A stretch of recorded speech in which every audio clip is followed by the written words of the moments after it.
ये मुझे ना रिकॉर्ड नहीं करने देंगे, या वो मुझसे बोलेंगे सर प्लीज़ रिकॉर्ड मत करिए, प्लीज़ प्लीज़ प्लीज़।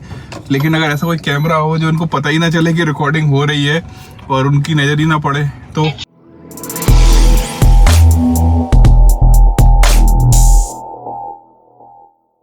देखिए वो प्रिंट होना बंद हो गए हैं, तो अभी कोई भरोसा नहीं कब प्रिंट होंगे वापस से। कैसे हो सम्राट हो?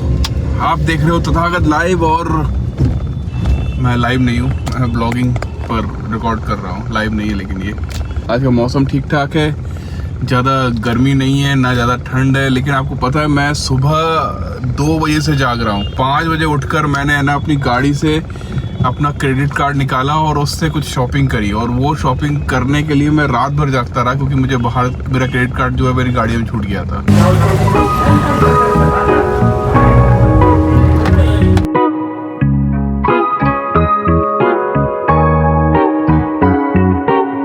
भारतीय डाक में भी बाबा साहब का भी एक फोटो लगा हुआ है, पता है आपको? आज़ादी के बाद बाबा साहब जब सरकार में आए थे ना, तो उस समय बाबा साहब की एक खास फोटो थी, वो यही फोटो थी जिसको अनिवार्य किया गया था, जो हर सरकारी दफ्तर में लगवाना अनिवार्य हुआ था। आपको बहुत अच्छे से पता है कि मैं साल में 1-2 कैमरे तो मैं खरीद ही लेता हूँ। अभी रिसेंटली मैंने DJI का कैमरा खरीदा था, उसके बाद मैंने DJI का ड्रोन खरीदा, उसके बाद मैंने ये iPhone खरीदा, उसके बाद मुझे एक और कैमरा दिखा। क्या होता है कि कई बार जब हम लोग पब्लिक प्लेस में जाते हैं ना, कई बार मैं जब पब्लिक प्लेस में जाता हूँ और मुझे लगता है यार ये सीन रिकॉर्ड होना चाहिए, लेकिन क्या होता है कि हमारे पास है ना, हम जब है ना मोबाइल का कैमरा निकाल के ऐसे खड़े होते हैं ना, तो थोड़ा कई बार ऑकवर्ड फील होता है, या फिर कई बार सामने वाला जो इंसान होता है ना, वो थोड़ा झिझक जाता है, यार ये रिकॉर्डिंग क्यों कर रहा है मेरी। आप किसी पुलिस वाले की रिकॉर्डिंग करना, उसको अंदर से ऐसी फीलिंग आ जाती है कि यार मैं सस्पेंड तो नहीं हो जाऊंगा इसकी रिकॉर्डिंग से। तो कई बार इंसान जो है ना वो चुप हो जाता है, क्योंकि 2-3 बार ऐसे कांड हो चुके हैं। जैसे ये डॉक्टर लाल पैथोलॉजी लैब है, अब मैं यहाँ रिकॉर्ड करूँगा या अंदर जाऊँगा ना कैमरा लेके, तो उनको भी ऐसा फील हो जाएगा कि क्या हो गया भैया, कोई रिपोर्ट कुछ गड़बड़ हो गई क्या। ये मुझे ना रिकॉर्ड नहीं करने देंगे, या मुझसे बोलेंगे सर प्लीज़ रिकॉर्ड मत करिए, प्लीज़ प्लीज़ प्लीज़। लेकिन अगर ऐसा कोई कैमरा हो जो उनको पता ही ना चले कि रिकॉर्डिंग हो रही है और उनकी नज़र ही ना पड़े तो। ऐसा ही कैमरा चाहिए मेरे को। रिपोर्ट जो है अभी तक तैयारी नहीं हुई इनकी, यार इतने दिन हो गए, मुझे समझ नहीं आ रहा क्या चक्कर है। बोल रहे हैं कि 1-2 घंटे में मिल जाएगी।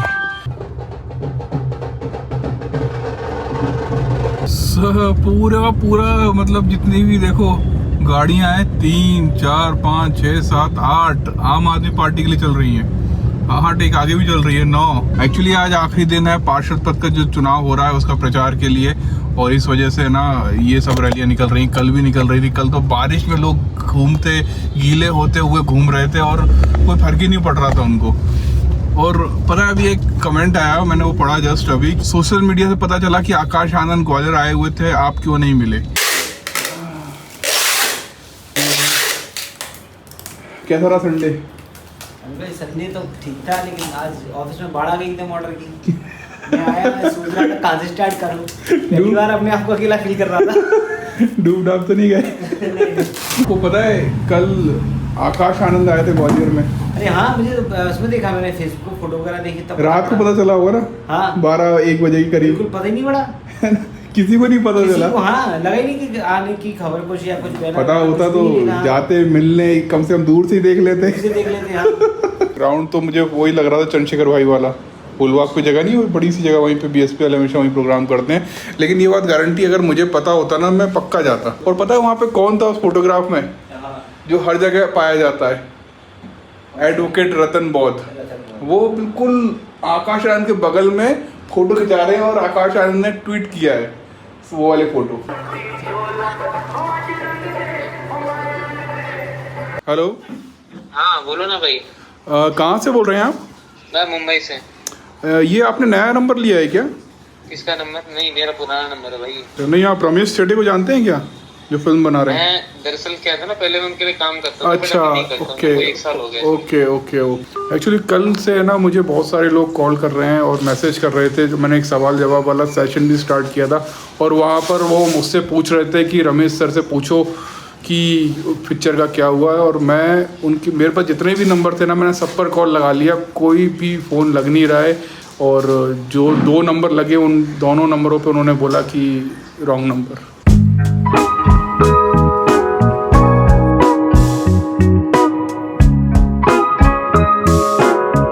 मुझे बहुत खुशी होती है जब ये ऐसे खाता है ना बिल्कुल चाव से। और ये लोग पता है मैंने एक नया वो होता है ना न्यू ईयर रेजोल्यूशन वो लिया है। क्या? मैं अब से ना कोई भी बाहर का खाना नहीं खाऊंगा, ना कोल्ड ड्रिंक पीऊँगा, और कोल्ड ड्रिंक तो ऐसे भी नहीं पीता मैं, मतलब आइसक्रीम वगैरह कुछ भी नहीं खाऊंगा। अच्छा, और स्टीम मैं वो छोड़ के, और वो इसलिए लिया है क्योंकि मैंने ना एक नया कैमरा बुक करने की सोच रहा हूँ। अच्छा, और वो कैमरा बहुत महंगा है, मैं EMI पे लूँगा, तो जब मैं ये सब चीज़ें बंद करूँगा तो उसका पैसा निकल आएगा। बहुत बड़ा अनाउंसमेंट है ना तथागत लाइव के लिए, जो आप सबको भी जानना चाहिए। पहला अनाउंसमेंट ये है कि है ना हम अभी तक क्या कर रहे थे कि जितनी भी चीज़ें हम सेल करते हैं ना उसकी एक इन्वेंट्री हम अपने ऑफिस में बनाते हैं और उसकी क्वालिटी चेक करने के बाद ही आगे भेजते थे। और रिसेंटली मतलब इतने सालों से जो हम ये काम करते आ रहे हैं तो ऐसे बहुत सारे सेलर हमसे कनेक्ट हुए हैं और उनका काम जो है बहुत अच्छा लगा, उनके प्रोडक्ट जो है बहुत अच्छी क्वालिटी के होते हैं। बुक्स ले लो या स्तंभ ले लो या टी-शर्ट्स ले लो। तो अब हमने डिसाइड किया है कि हम अब है ना डायरेक्टली, जैसे कोई व्यक्ति दिल्ली से कोई सामान सेल कर रहा है तो हम उसको डायरेक्टली यहाँ से ऑर्डर देंगे और वो दिल्ली से ही डायरेक्टली शिप करेगा। मतलब हम है ना बहुत सारे और भी लोगों को जोड़ पाएंगे जो लोग मतलब इन्वेंट्री नहीं भेज पा रहे थे या भेजने में बहुत दिक्कतें आती हैं क्योंकि वहाँ से आने का हमारे ऑफिस तक का खर्चा, प्रोसेस नहीं पता होता है किस तरह से करना है। तो ये सब चीज़ें है ना हम अपडेट कर रहे हैं। और दूसरा है ना बहुत सारी एक जो चीज़ है ना जो हमारा जो पूरा ग्रुप है ना वो हमेशा मुझे बोलता रहा और मैं हमेशा मना करता रहा, जनरल प्रोडक्ट्स हैं डेली यूज़ के लिए। मतलब कि एक ऑनलाइन जो स्टोर होता है ना प्रॉपर, जैसे आटा हो गया, चावल हो गया, चाय पत्ती हो गया, अगरबत्ती हो गया, तो अगर आप में से कोई भी इस तरह के प्रोडक्ट बना रहे हैं तो वो आप हमसे कांटेक्ट कर सकते हैं और हम डायरेक्टली आपके जो जिस भी शहर पे आप ये काम कर रहे हो ना, हम डायरेक्टली आपको सारे जो ऑर्डर्स हैं आपके शहर तक पहुंचाएंगे और हमारा ही कुरियर वाला आपके घर आएगा, आपका सामान लेगा और आपके जो कस्टमर है वहाँ तक पहुँचाएगा। हम एक प्लेटफॉर्म बनने जा रहे हैं वापस से अमेज़ॉन और फ्लिपकार्ट की तरह, और हम ये इससे ये एक फ़ायदा ये होगा कि हम बहुत सारे नए लोगों को जोड़ पाएंगे। मेरी बात की बहुत खुशी है। मैं तो पहले से कह रहा था कि हमको और प्रोडक्ट बढ़ाने चाहिए, तो पहले तो उन प्रोडक्ट टेस्ट करेंगे। इस महीने अपन लोग किराना नहीं खरीदेंगे। आटा चावल सब आने वाला है। मुझे माइक्रोवेव इसलिए अच्छा लगता है कि जिसमें आप खा रहे हो ना उसी में आप बना सकते हो। अब सीधा उठाओ और खाने लग जाओ। ओह गरम है गरम है गरम है। लो भाई जल्दी पकड़ो, गरम है गरम है गरम है गरम है। मैं जो नया कैमरा लेने की सोच रहा हूँ ना गरम है, उसके लिए ना मुझे इस तरह से मोबाइल हाथ में नहीं पकड़ना पड़ेगा। ये दोनों कटोरी जो है ना एक साथ लेके आ सकता था और फिर भी कैमरा चालू रहता, मतलब सेकेंडरी कैमरा रहेगा, प्राइमरी तो आईफोन ही रहेगा। जय भीम। जय भीम भाई। कहाँ ये पढ़ते हो क्या? हाँ यही पढ़ता हूँ। बढ़िया, ये हमारे सम्राट हैं। करेरा के हो? अरे वाह, करेरा का तो बड़ा फेमस नाम है। क्या नाम है? मेरा शिव कुमार। शिव कुमार। चलो शिव कुमार मिलते रहना। ये हमारे ग्वालियर का मार्केट है, मयूर मार्केट, बहुत फेमस मार्केट है। मतलब जहाँ मैं रहता हूँ उस इलाके का बहुत फेमस मार्केट है ये। पापा की शुगर जो है ना वो थोड़ी सी बढ़ गई और मैं आपको जो आज किताब के बारे में बता रहा था ना वो ये रखी है, ये मेरी फेवरेट किताब।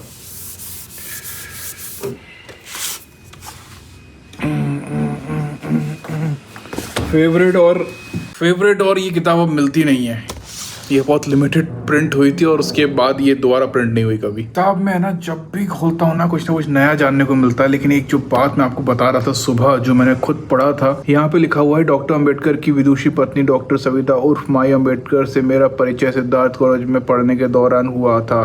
ये लगभग 1990 और 91 की बात है। परिचय बढ़ते बढ़ते ना उनका बहुत घनिष्ठ सहयोगी और बहुत विश्वसनीय जो व्यक्ति होता है ना वो समझने लगे थे लोग उनको। उसी दौरान ना एक फोटो की बात निकली। उन्होंने बताया कि भारत सरकार ने बाबा साहेब का जो फोटो अधिकृत किया है और जिसे प्रत्येक सरकारी कार्यालय में लगाया जाता है वो हमने बेलार्ड स्टेट के Hamilton art of photo studio में खिंचवाया था। इस बारे में माई ने बताया कि हम दिल्ली से लौटे थे, 1953 की बात है। कॉलेज की प्रगति देखकर साहब बेहद खुश थे। तब मैंने तलवटकर को इशारा किया कि साहब आज बेहद खुश हैं और इस मुद्रा में उनका फ़ोटो खींचना चाहिए।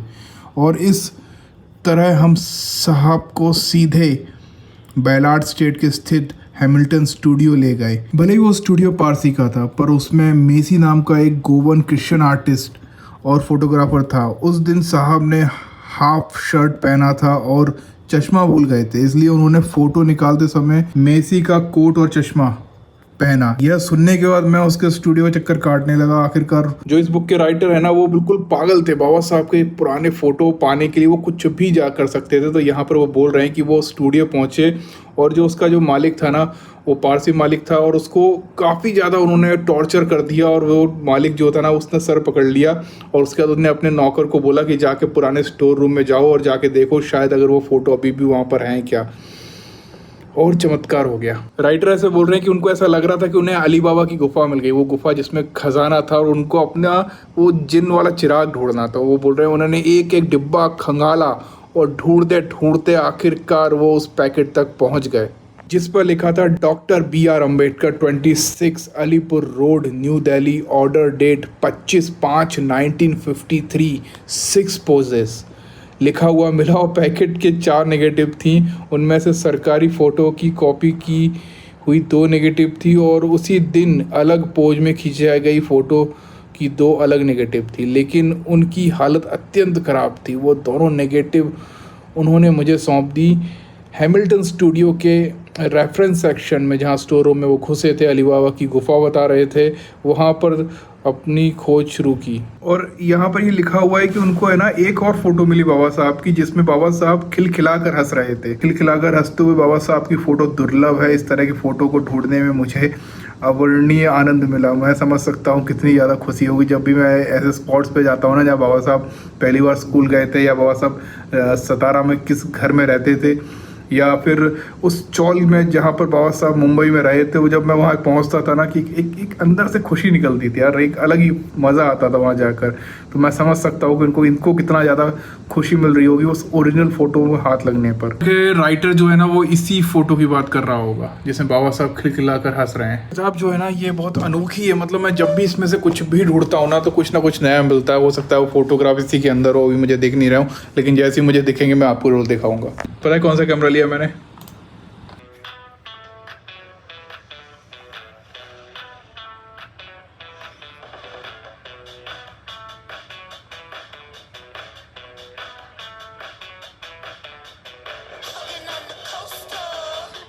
फ्राइडे को आएगा। तो मुझे ब्रेन वॉश कराना है और है ना, बहुत टाइम से रवीश कुमार जो है वो छुट्टी पे चल रहे हैं। मुझे समझ नहीं आ रहा किसकी नज़र लग गई है। मजाक कर रहा हूँ। बहुत सारे लोग ये बोलते हैं कि ये रवीश कुमार जो है ना, वो ठीक बातें नहीं रखता। हो सकता है, मैं ऐसा नहीं बोलता कि रवीश कुमार हमेशा 100% सही होता होगा, लेकिन आपको पता है, आप एक शब्द का इस्तेमाल बहुत ज़्यादा करते हो, गोदी मीडिया। आपको पता है गोदी मीडिया वर्ड किसने दिया था? गोदी मीडिया एनडीटीवी पत्रकार रवीश कुमार द्वारा गढ़ा और प्रचलित एक निंदात्मक शब्द है। आपको पता है ये शब्द जो है रवीश कुमार ने निकाला था, जो इतना ज़्यादा फेमस हो चुका है ना, जो पहचान बन चुका है भारत के भ्रष्ट मीडिया का। कल मिलते हैं। Keep supporting. हो आज आया है वीडियो। नमस्कार, मैं रवीश कुमार।